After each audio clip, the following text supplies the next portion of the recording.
Hola, mi nombre es Alison Uribe Incapié, estudiante de sexto semestre de Medicina de la Universidad Pontificia Bolivariana, y el día de hoy vengo a hablarles un poco sobre el reumatismo palindrómico.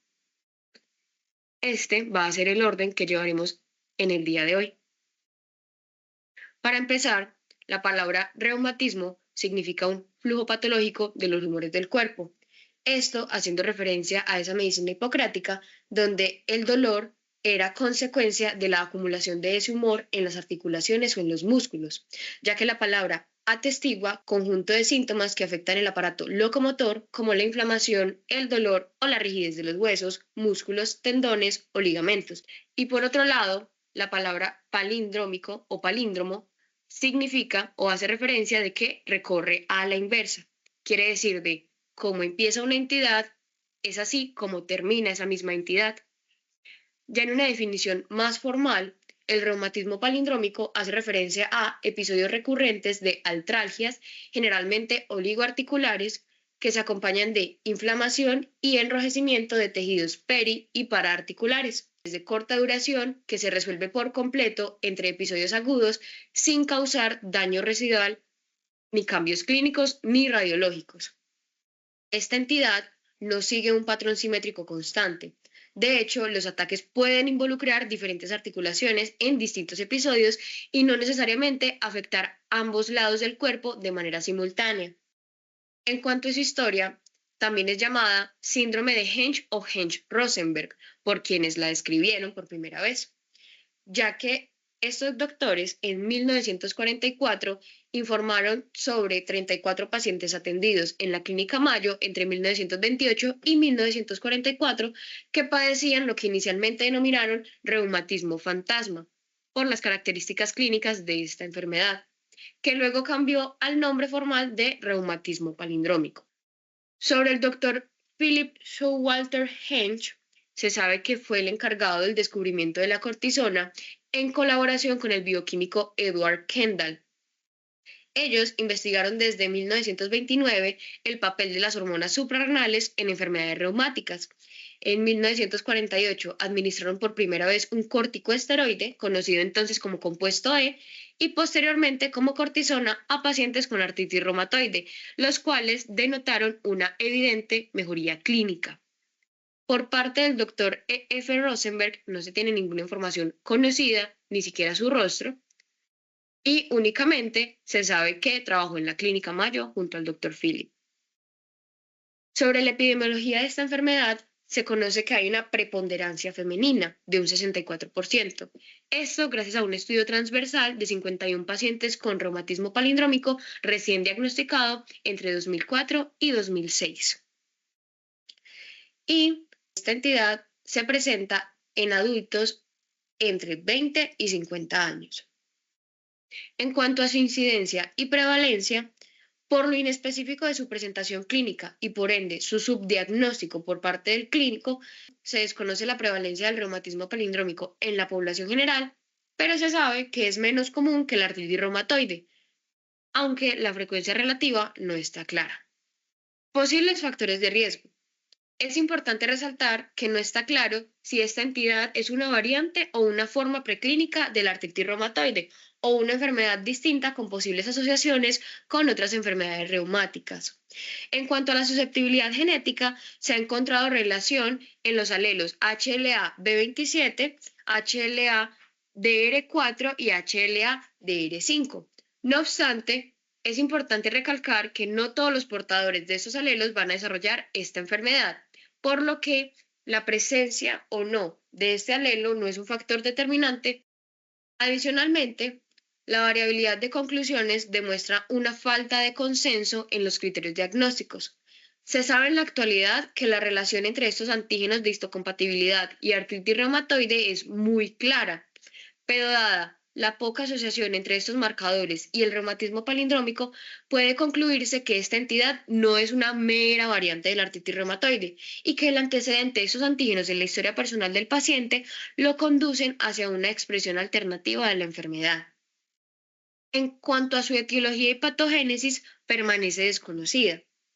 Por su inicio brusco se pensó en una causa alérgica, aunque esto no se ha demostrado en los pacientes ni en sus familiares.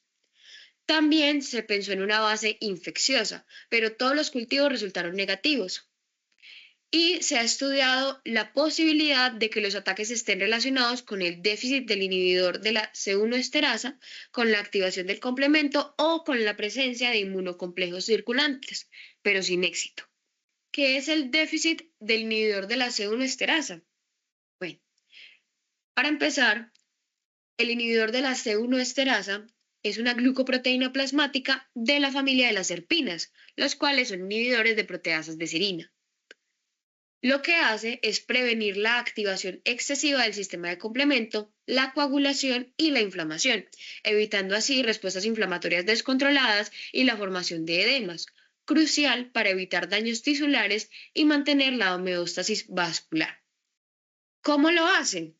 Bueno, él regula la activación del sistema de complemento al inactivar las subunidades C1R y C1S, evitando la formación del complejo C3 convertasa y por ende la cascada inflamatoria subsiguiente. Además, inhibe otras proteasas como la calicreína y el factor 12A, controlando la producción de bradicinina, un componente vasodilatador que aumenta la permeabilidad vascular. ¿Qué ocurre en su déficit? Bueno, esta entidad puede ser hereditaria o adquirida y conduce al desarrollo de un angioedema caracterizado por episodios recurrentes de hinchazón en diversas partes del cuerpo.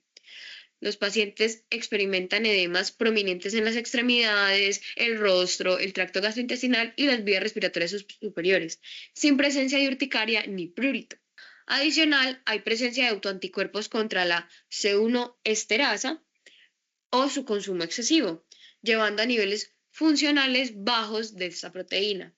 No obstante, ya una vez conocemos cómo es la entidad clínica y cómo es el desarrollo de la deficiencia del inhibidor de la C1 esterasa, podemos concluir que hay muy poca relación en cuanto a la presentación clínica del reumatismo palindrómico. ¿Cómo vamos a ver a los pacientes que tienen reumatismo palindrómico? Bueno, van a llegar con un dolor articular repentino, generalmente de 2 días de evolución, aunque puede presentarse tan temprano como 2 horas o tan tardío como una semana. Este dolor se va a ubicar de manera articular y periarticular.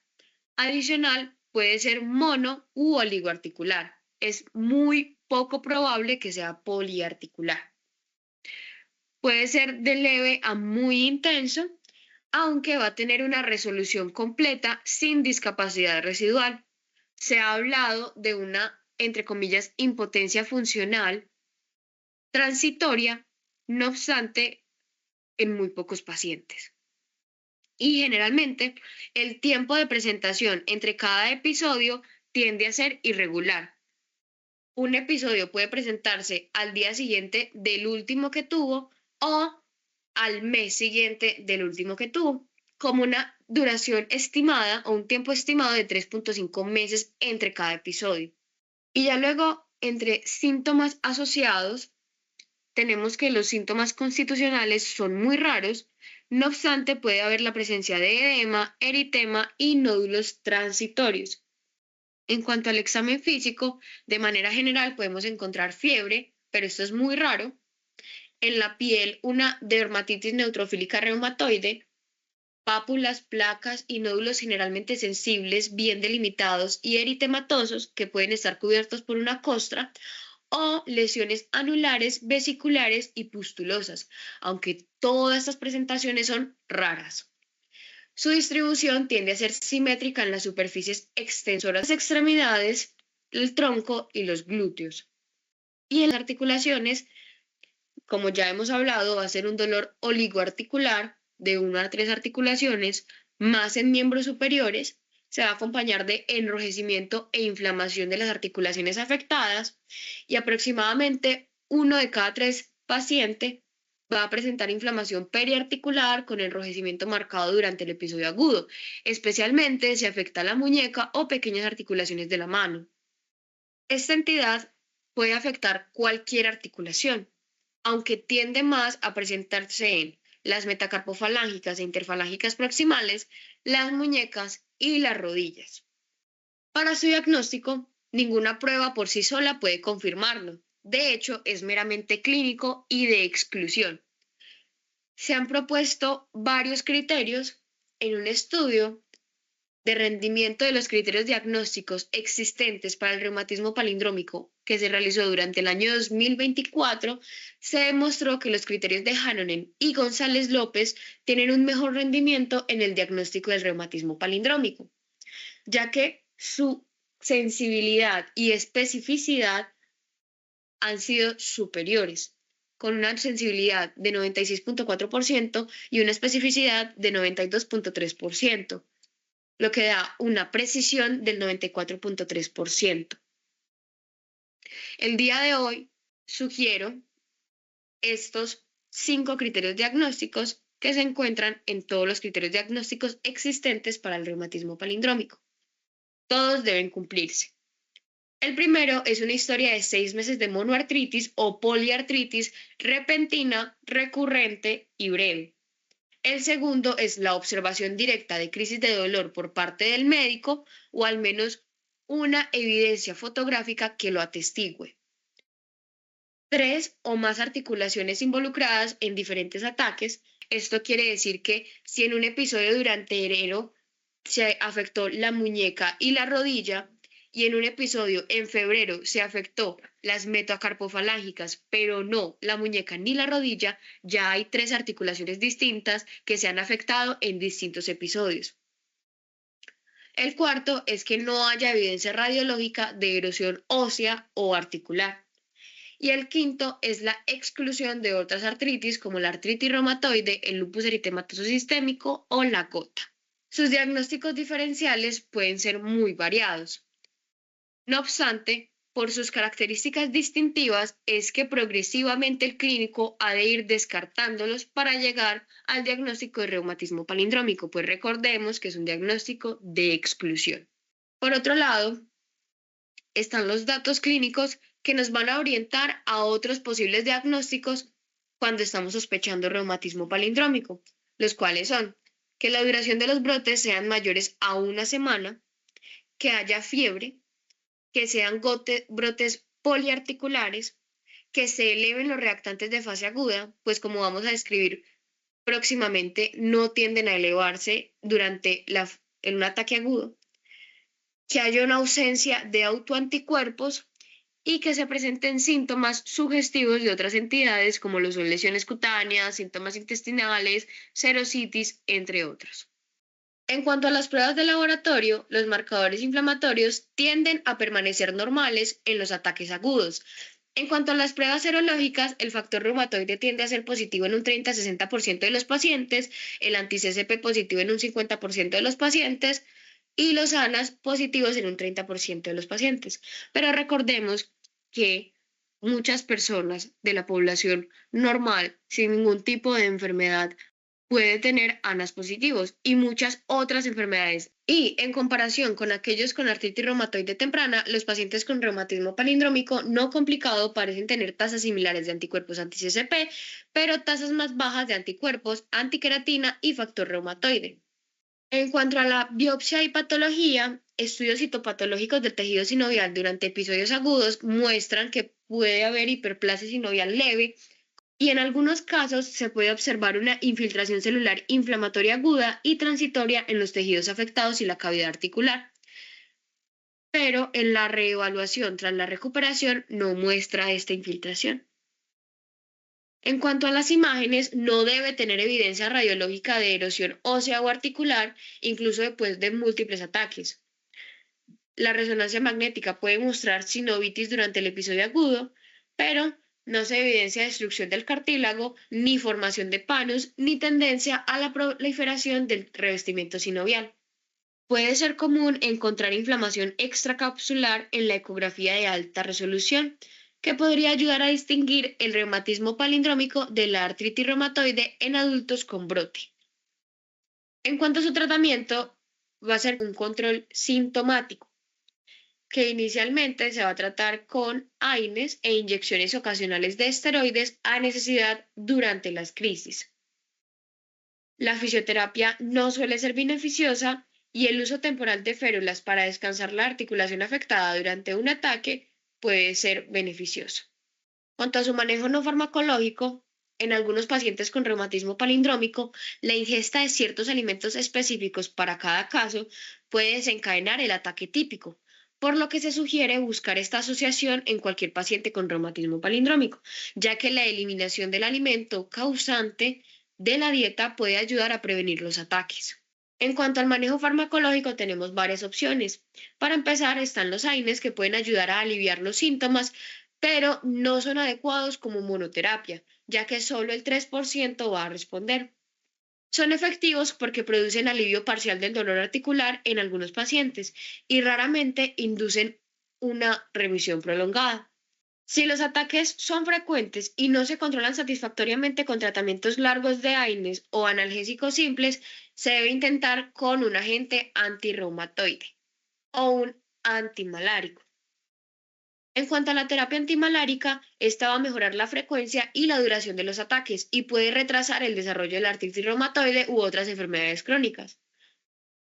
No obstante, más allá de evitar la progresión a artritis reumatoide, retrasa la evolución a cronicidad, siendo este un tratamiento seguro en la mayoría de los casos con pocos efectos adversos, y generalmente se inicia con hidroxicloroquina. En cuanto a las terapias con sales de oro, eso ya no se hace, y cuando se hacía hace muchos años, se hablaba de que tenía una tasa de respuesta y remisión de 20 a 67%. No obstante, en la actualidad no hay ningún paciente en tratamiento con sales de oro.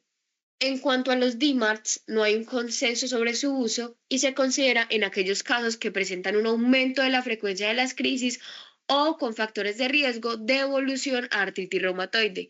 Otros medicamentos que podemos considerar para el manejo sintomático de estas crisis agudas son la prednisona 10 miligramos día vía oral con un esquema de reducción gradual, la sulfasalacina, la colchicina o el timetropin metoxazol en reumatismo palindrómico refractario con factor reumatoide negativo.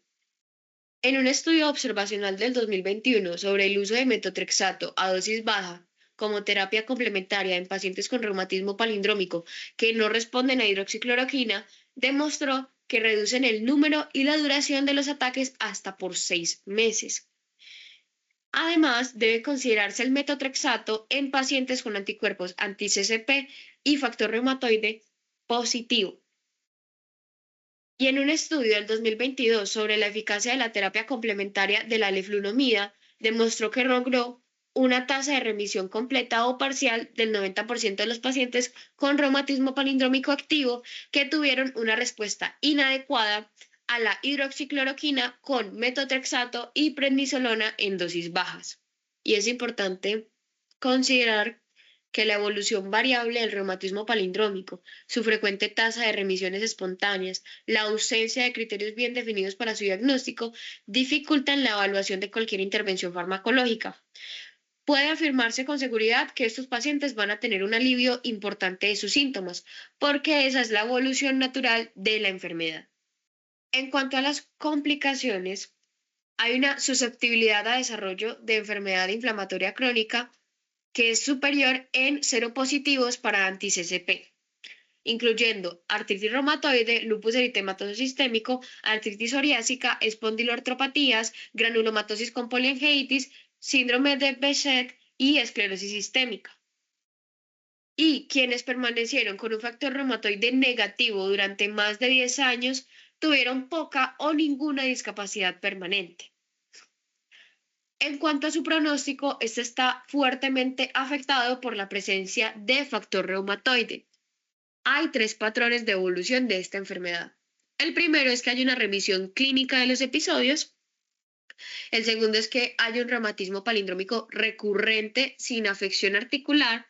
Y el tercero es que evolucione a una enfermedad inflamatoria más frecuente a la artritis reumatoide, con un riesgo de progresión del 33%.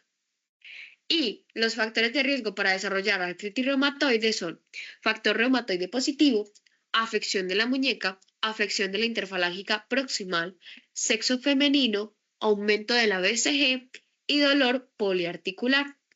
Pero las personas que evolucionan de un reumatismo palindrómico a una artritis reumatoide tienen un mejor pronóstico que la artritis reumatoide clásica. Importante que nos llevemos de esta charla, que el reumatismo palindrómico es una enfermedad distinta, no simplemente una variante de la artritis reumatoide, porque su evolución, factores genéticos y presentación clínica son diferentes. Segundo, que su diagnóstico es clínico y de exclusión. Tercero, que su tratamiento es sintomático, que su evolución es variable y su pronóstico es mucho mejor que la artritis reumatoide. Esta es la bibliografía en la que se basa esta charla y muchísimas gracias por ver esta presentación.